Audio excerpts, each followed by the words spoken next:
Banyak ibu yang rela tubuhnya menjadi oversupply karena khawatir pasokan ASINya menurun nanti di kemudian hari. Padahal kondisi oversupply ini adalah permasalahan dalam mengasihi yang ketika tidak ditangani dengan tepat akan menyebabkan berbagai masalah yang lain. Karena itu kali ini kita akan sharing perihal hal ini. Pastikan Mami tonton video ini sampai habis ya Mams. Hai Mams, perkenalkan saya Yvonne, konselor menyusui sekaligus instruktur pijat bayi. Banyak ibu yang mulai merasakan ketika ASINya banyak dan bayi mulai puas mengkonsumsi ASI sedikit khawatir bagaimana jika di kemudian hari ASINya menurun. Misal karena jadwal perah yang dilakukan kurang konsisten sehingga pasokan ASINya menurun dan tidak mencukupi kebutuhan bayinya. Karena rasa khawatir inilah yang menyebabkan banyak ibu akhirnya melakukan over pemerahan sehingga tubuhnya menjadi oversupply. Banyak ibu yang juga rela bangun tengah malam melakukan pemerahan 2-3 jam sekali termasuk di malam hari sampai istirahat si ibu ini menjadi kurang. Namun apa yang kita kira baik saat tubuh kita menjadi oversupply ternyata tidak demikian. Oversupply merupakan puncak dari masalah yang baru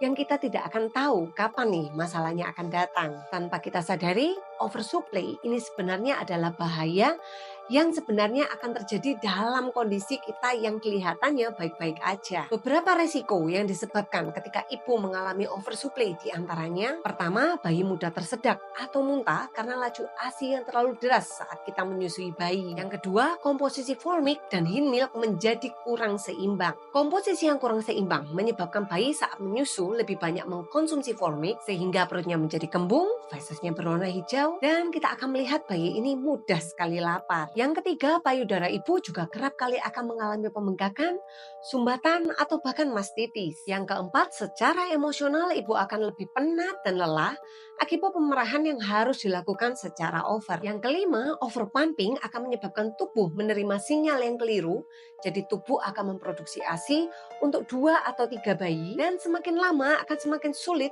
untuk menurunkan pasokan ASI ke dalam kondisi yang normal tanpa melalui sumbatan atau penurunan ASI yang menurun drastis. Yang keenam, bayi akan mulai menolak menyusu di payudara ibu